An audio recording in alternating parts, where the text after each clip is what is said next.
Today we're going to go further into this character that I introduced to you guys called Pan. This is not Baphomet, but it's in the family of Baphomet. This is not Baphomet. This is Pan. This is the god of sexual perversion. This is the god of pedophilia. This is the stuff that they're showing us on a regular basis. And I'm going to go into some of the symbolisms in these movies today. Y'all check it out. We're going to cover cartoons too.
We all remember this story here of the Pied Piper.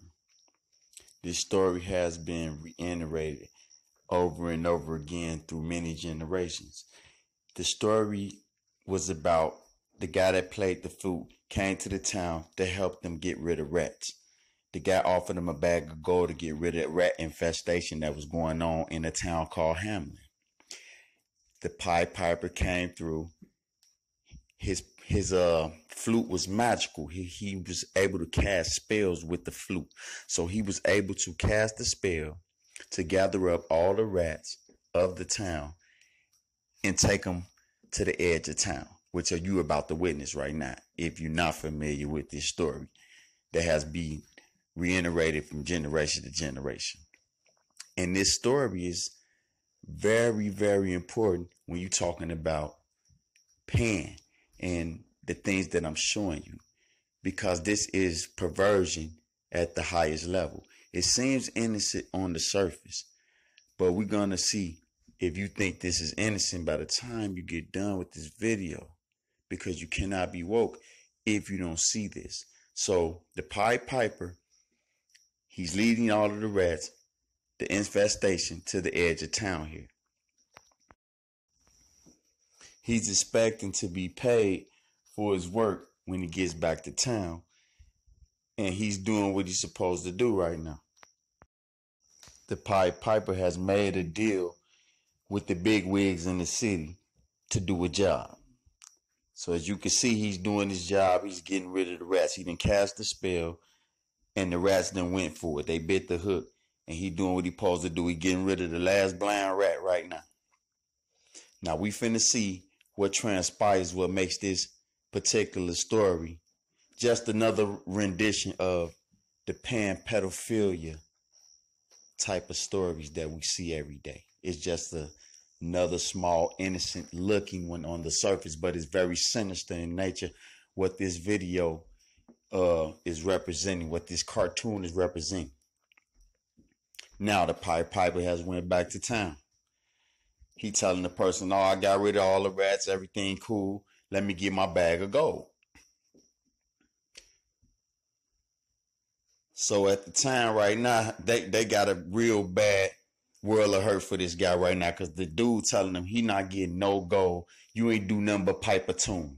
You did nothing but pipe a tune and play some music. I'm not finna pay you no bag of gold for that. Everybody laughing, making fun of this guy. And he's very upset because they told him that they was going to give him the bag of gold. And he's teasing him with the bag of gold like, you ain't getting nothing. You ain't do nothing but play some music. So he didn't stick to his word. He throwing one coin. This makes the Pied Piper very upset. He swears revenge on the whole town. So what the Pied Piper revenge end up being is that he's going to take all of the children of the town, like he took the rats. He's telling them he vows to pay them back for what they have done for using him and not paying him what he's supposed to get paid. They laughing at this guy. But what he's about to do is very sinister. And that's the moral of this allegory from the beginning. But as you can see, they're making fun of the Pied Piper. And he starts to play his tune. And his tune is a cast spell. This flute has magical powers to seduce whoever the Pied Piper aims this flute at. Whoever he aims his intent at, this flute will draw them. This is the same thing with Pan. This is the exact same thing that you're going to be seeing as this video progresses and I start to break this stuff down, because this is what I do. You know, I compare things and connect dots. Now here doing these children just like he just did rats. They're comparing the children to rats. This is a desensitizing tactic here, because you have these rats. You don't care about the rats when you just sink the rats. Now, how your mind works when you're not on top of your understanding, these kids are nothing more than rats to your mind now, because these Luciferians have planted this in your subconscious mind unawares. But when you just heard me say it, it sure clicked in your mind, didn't it? Because it's true. Now this Pied Piper is leading all of these kids to a destination, like he just did the rats. But the rats did not meet an end that was good. Do you understand? The rats didn't meet a good end. Their fate was not good at the end. If you can see what happened to the rats, he gave them a fake piece of cheese. They bit the hook. They got evaporated. So this Pied Piper cast a spell and he got rid of the rats. He exterminated the rats. So now he's leading the kids to the same type of thing that you see in all of these Pan movies with the goat guy. He's opening up a portal, a crack in the earth that looks just like the opening on Pan's Labyrinth, the movie that I'm going to show you guys. You pay attention to this, because they're showing you he lead them to a candy land, like Neverland, a candy land of all fun. This is sinister in its nature, because what is a grown man going to do with all of these little children? And especially when you have this flute involved, which is associated with Pan. Okay, Pan does the same thing as I showed you guys in the movie from yesterday, the Narnia movie, the Chronicles of Narnia movie. This is the same thing. He seduced the kids, and now he's taking the kids.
lost soul of a princess from another world who will one day be reborn. There will be signs that mark her return. In darkness, there can be light.